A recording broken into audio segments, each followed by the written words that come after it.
नमस्कार दोस्तों। आज की क्लास में मैं आप लोगों को कुछ महत्वपूर्ण जानकारी देने वाला हूं। अभी आपने हाल फिलहाल में न्यूज देखा होगा कि तेलंगाना के अंदर एक जंगल है। उस जंगल को प्रॉपर रूप से सरकार जो है नष्ट कर रही है।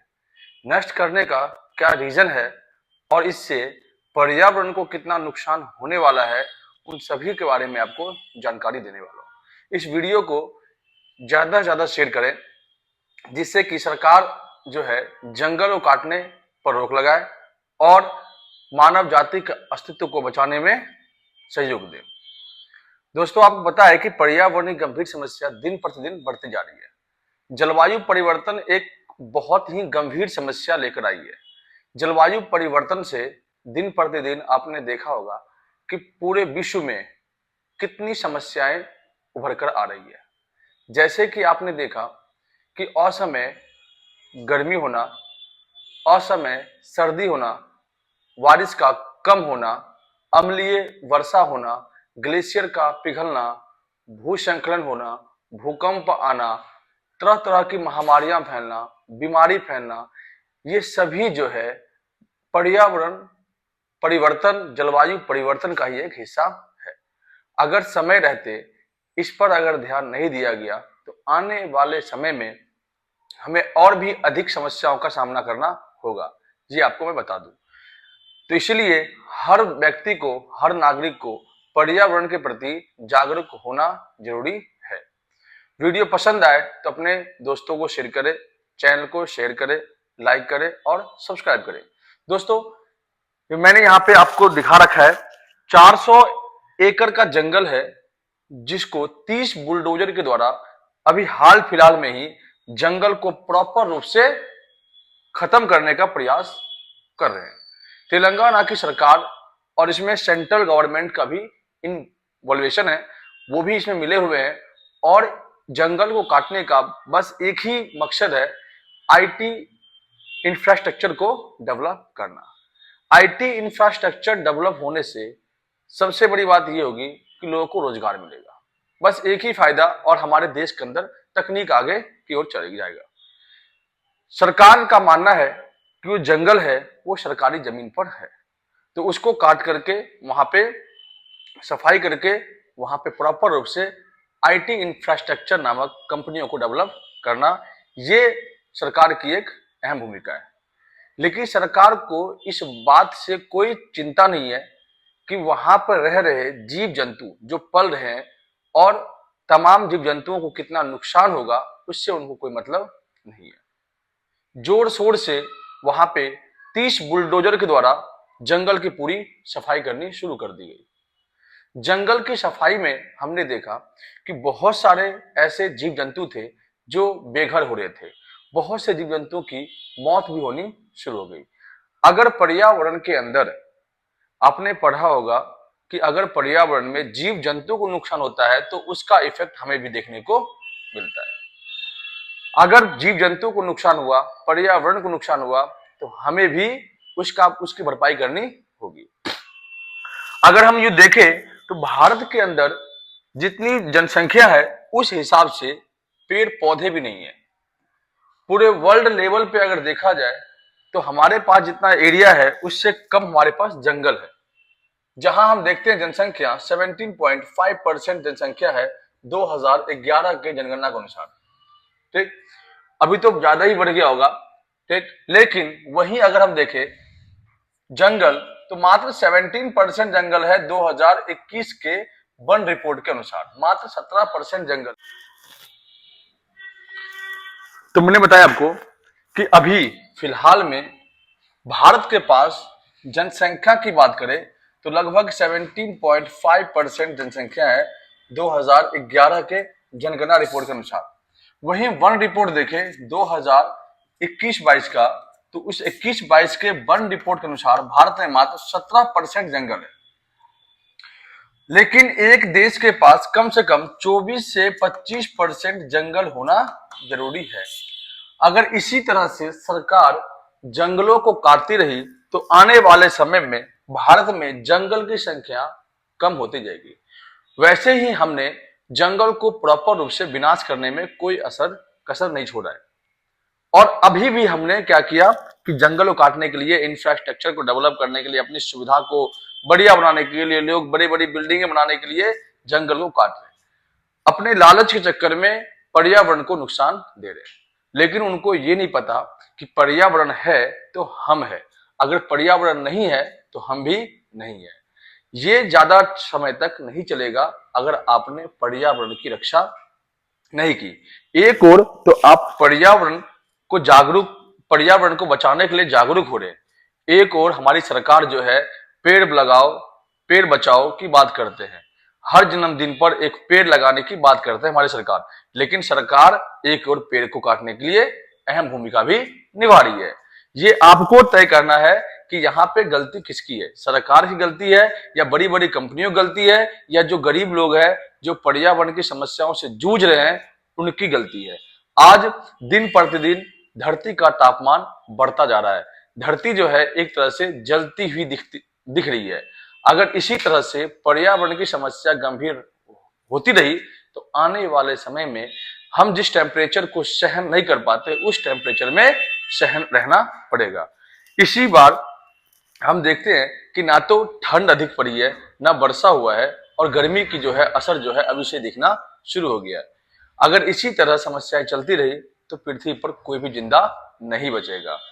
तो हम एक होकर के पर्यावरण को बचाने की बात करेंगे। सुप्रीम कोर्ट ने स्टे ऑर्डर लगा दिया है और जंगल की कटाई पर रोक लगा दिया गया है।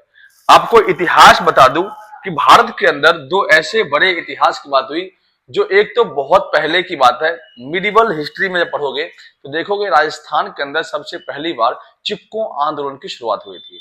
राजस्थान के अंदर एक राजा ने जंगलों काटने का आदेश दे दिया। वहां के महिलाओं ने क्या किया, जंगल जाकर के चिपक गई, कहा कि जंगल हमारे लिए सब कुछ है, इसलिए हम जंगल को नहीं कटने देंगे। राजा ने गुस्से में आकर के महिलाओं के साथ साथ पेड़ को भी काट दिया।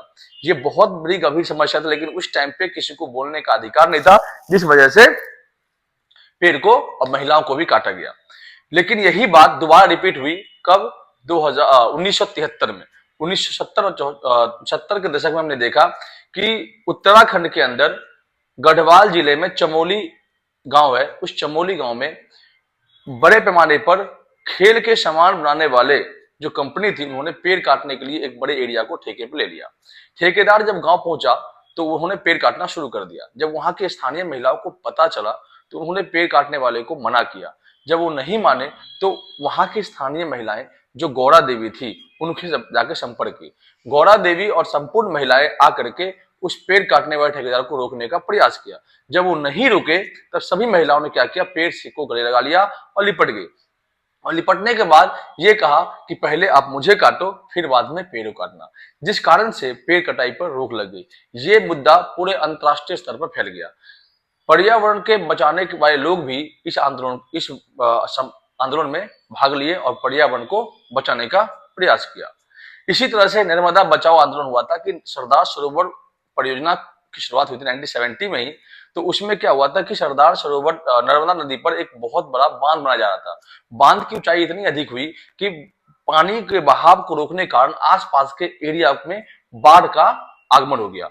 बाढ़ आने से जंगल सूखना शुरू हो गया, जंगल में रहने वाले जीव जंतु मरने लगे, वहां के जो आदिवासी थे, मूलवासी थे, वो बेघर हो गए। पर्यावरण को बचाने के लिए बहुत सारे लोग आगे आए और नर्मदा नदी पर बन रहे बांध की ऊंचाई को कम करने का प्रयास किया। तो इस प्रकार से पर्यावरण को बचाने के लिए भारत ने काफी अहम योगदान दिया, भारत के लोगों ने काफी अहम योगदान दिया।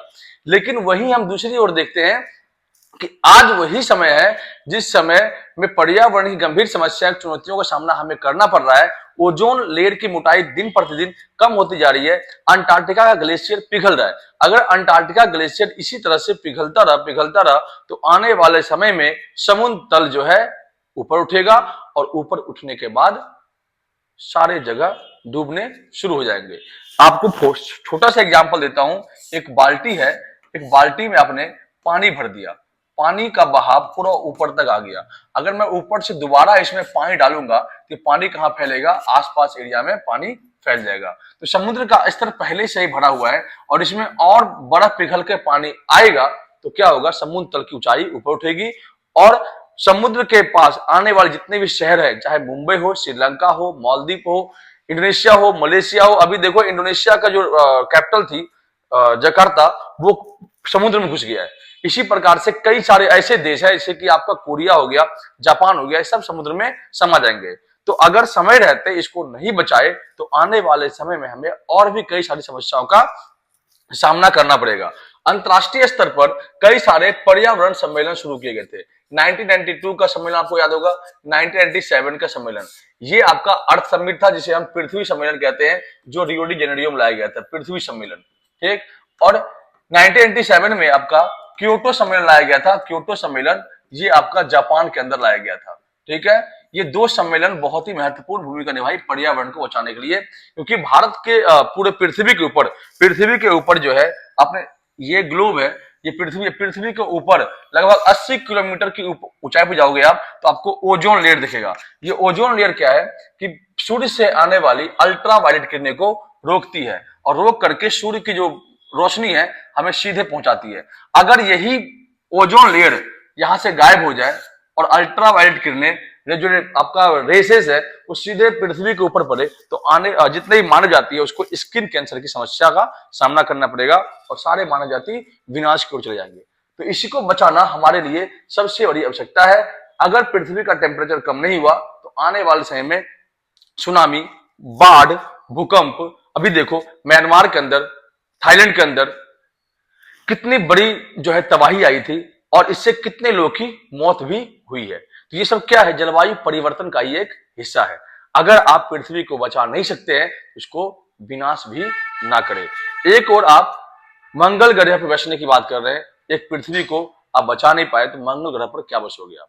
तो इससे अच्छा है कि पहले पृथ्वी को सुरक्षित रखो। आप साइंस में काफी आगे बढ़ चुके हैं, इससे कोई मतलब नहीं है जब तक कि आप अपने परिवेश को सुरक्षित नहीं रखोगे। भावी पीढ़ी, जो आने वाली पीढ़ी है, उसको अगर आप कुछ नहीं दोगे तो हमने क्या कमाया और क्या खोया। इसीलिए हर नागरिक को अपने कर्तव्यों का पालन करना उतना ही जरूरी है जितने कि आप अपने घर में बच्चों के लिए करते हैं। अगर आपका बच्चा भूखा है तो उसे आप खाना देते हो। इसलिए पृथ्वी माता, जो हमारी धरती माता है, वो पौधे के बिना सूखी जा रही है, इसलिए पौधे लगाना हमारे लिए बहुत जरूरी है। आप देख सकते हैं चित्र आपको क्या कह रहा है, एक तरफ तो आप हरियाली की ओर देख रहे हैं, एक तरफ आप पृथ्वी को जलाने की बात करें। आधी पृथ्वी जल चुकी है। अभी जो है हाल फिलहाल में 1-2 महीने पहले की बात है, आपने देखा होगा कि अमेरिका के अंदर लॉस एंजलिस एरिया में बहुत भयंकर आग लगी थी। इसमें कितने लाख लोग बेघर हो गए, कितने लाख घरों को राख कर दिया जला कर, कितने जीव जंतु मारे गए। तो इससे अच्छा है कि आप अपने सुविधाओं के लिए जीव जंतु, पेड़ पौधे का नुकसान ना करें। अगर पर्यावरण नुकसान हुआ तो आपका जीवन भी, अस्तित्व भी नर्क बन जाएगा। इसीलिए हम मिल करके पर्यावरण को बचाने के काम आए और आशा करेंगे कि आप हर लोग जो है सरकार के इस मुहिम का विरोध करेंगे और पर्यावरण को बचाने के लिए आगे आएंगे, वीडियो को शेयर करेंगे और चैनल को सब्सक्राइब करेंगे। धन्यवाद।